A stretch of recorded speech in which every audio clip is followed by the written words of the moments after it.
Alappuzha medical കോളേജിൽ മൃതദേഹവുമായി ബന്ധുക്കളുടെ പ്രതിഷേധം. കാഷ്വാലിറ്റിക്ക് മുന്നിലാണ് ബന്ധുക്കളും നാട്ടുകാരും ചേർന്ന് പ്രതിഷേധിച്ചത്. 70 വയസ്സുകാരി ഉമ്മീപ്പ മരിച്ചത് ചികിത്സാ പിഴവെന്ന ബന്ധുക്കളുടെ ആരോപണം. വിവരങ്ങളുമായി നിഷ ദിലീപ് ചേരുകയാണ് ആലപ്പുഴയിൽ നിന്ന്. നിഷ, എന്തായിരുന്നു സംഭവം? കൂടുതൽ വിവരങ്ങൾ എന്തൊക്കെയാണ്? ആതിര, ഇന്നലെ അർദ്ധരാത്രിക്ക് ശേഷം 12:30യോടുകൂടിയായിരുന്നു വയോധികയുടെ മൃതദേഹവുമായി ബന്ധുക്കളും നാട്ടുകാരും ആലപ്പുഴ മെഡിക്കൽ കോളേജ് ആശുപത്രിയിലെ കാഷ്വാലിറ്റിക്ക് മുന്നിൽ പ്രതിഷേധിച്ചത്. പുന്നപ്ര 5 വീട്ടിലെ ഉമൈബ, ഇവർക്ക് 70 വയസ്സുണ്ട്. ഉമൈബയാണ് ഇന്നലെ വൈകിട്ടോടെ മരിച്ചത്. ഉമൈബ സ്ട്രോക്ക് വന്ന് ചികിത്സ തേടിയിരുന്ന ആളാണ്. പനിയെ തുടർന്ന് 20 ദിവസം ഉമൈബ ആലപ്പുഴ വണ്ടാനം മെഡിക്കൽ കോളേജ് ആശുപത്രിയിൽ ചികിത്സയായിരുന്നു. പിന്നീട് ഇവരുടെ സ്ഥിതി ഗുരുതരമായതിനെ തുടർന്ന് ബുധനാഴ്ച ഇവരെ കോട്ടയം മെഡിക്കൽ കോളേജ് ആശുപത്രിയിലേക്ക് മാറ്റിയെങ്കിലും ഇന്നലെ വൈകിട്ടോടെ മരിച്ചു. ആലപ്പുഴ മെഡിക്കൽ കോളേജ് ആശുപത്രിയിൽ മതിയായ ചികിത്സ കിട്ടിയില്ല എന്നാരോപിച്ചായിരുന്നു ബന്ധുക്കളുടെ പ്രതിഷേധം. രോഗം ഗുരുതരമായിട്ടും ഉമൈബയെ ജനറൽ വാർഡിൽ തന്നെ കിടത്തി. ഡോക്ടർമാരും തിരിഞ്ഞു നോക്കിയില്ല എന്നും ബന്ധുക്കൾ ആരോപിക്കുന്നുണ്ട്. എന്തായാലും ചികിത്സാ പിഴവ് സൂപ്രണ്ട് അന്വേഷിക്കുമെന്ന ഒരു സൂപ്രണ്ടിന്റെ ഉറപ്പിലാണ് മൃതദേഹവുമായുള്ള ബന്ധുക്കളുടെയും നാട്ടുകാരുടെയും പ്രതിഷേധം അവസാനിച്ചത്. ആതിര, നമുക്കറിയാം, ആലപ്പുഴ മെഡിക്കൽ കോളേജിനെ കുറിച്ചുള്ള ഈ ചികിത്സാ പിഴവ് ആരോപണം ആദ്യമായിട്ട് ഉണ്ടാകുന്ന ഒരു വിഷയമല്ല.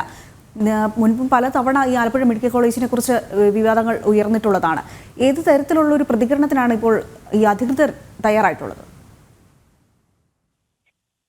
ഏതെങ്കിലും രീതിയിൽ ആശുപത്രിയുടെ ഭാഗത്തു നിന്നും ഈ ബന്ധുക്കളും നാട്ടുകാരും ആരോപിക്കുന്നത് പോലെ ചികിത്സാ പിഴവ് ഉണ്ടായിട്ടുണ്ടോ എന്ന കാര്യം അന്വേഷിക്കാമെന്ന സൂപ്രണ്ട് ഉറപ്പ് നൽകിയതിനു ശേഷമാണ് ഇന്നലെ ഈ മൃതദേഹവുമായുള്ള പ്രതിഷേധം അവസാനിപ്പിച്ചത്. എന്തായാലും അതിന് പറഞ്ഞതുപോലെ തന്നെ കഴിഞ്ഞ കുറെ നാളുകളായി ആലപ്പുഴ വണ്ടാനം മെഡിക്കൽ കോളേജ് ആശുപത്രിയിൽ ഇത്തരത്തിലുള്ള ചികിത്സാ പിഴവുകളും ഒപ്പം തന്നെ രോഗികളുടെ മരണവും നവജാത ശിശുക്കളുടെയും സ്ത്രീകളുടെയും ഒക്കെ മരണവുമായി ബന്ധപ്പെട്ട് ഇത്തരത്തിൽ ചികിത്സാ പിഴവുകളൊക്കെ ആരോപിക്കുന്നുണ്ട്. എന്തായാലും നാട്ടുകാർക്കും ഒപ്പം തന്നെ ഈ കൂട്ടിരിപ്പാർക്കും ഒക്കെ ആശുപത്രിയെ കുറിച്ച് മറ്റു പരാതികളും ഒക്കെ ഉണ്ട്. ഡോക്ടർമാരും ജീവനക്കാരുടെയും ഭാഗത്തുനിന്നും വളരെ മോശമായ ഇടപെടലുകളൊക്കെ ഉണ്ടാവുന്നത് എന്ന രീതിയിലൊക്കെ ആശുപത്രിയെ കുറിച്ച് ഗുരുതരമായ ആരോപണങ്ങൾ ഉയരുന്നുണ്ട്.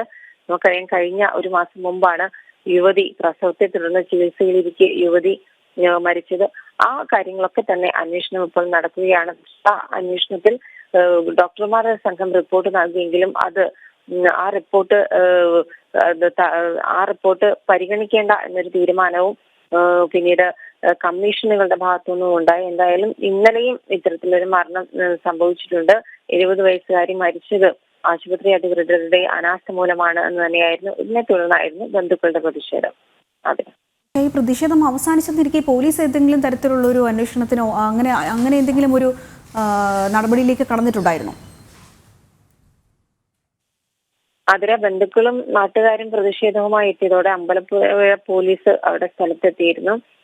നാട്ടുകാരുടെയും ബന്ധുക്കളുടെയും കാഷ്വാലിറ്റിക്ക് മുന്നിൽ മൃതദേഹം വെച്ചുള്ള പ്രതിഷേധം പിന്നീട് ആശുപത്രി ജീവനക്കാരും സൂപ്രണ്ടും ഒക്കെ ഉറപ്പ് നൽകിയതിന്റെ അടിസ്ഥാനത്തിലായിരുന്നു അവസാനിച്ചത്. സംഘർഷത്തിലേക്കൊന്നും പ്രതിഷേധം പോയില്ല. എന്തായാലും പോലീസ് എത്തി ബന്ധുക്കളെയും പ്രതിഷേധക്കാരെയും നാട്ടുകാരെയും ഒക്കെ അനുനയിപ്പിച്ച് സൂപ്രണ്ടിന്റെ സാന്നിധ്യത്തിൽ ഈ കാര്യങ്ങൾ അന്വേഷിക്കാമെന്ന് ഉറപ്പ് നൽകിയതിനെ തുടർന്നാണ് ഇവരുടെ പ്രതിഷേധം അവസാനിച്ചത്.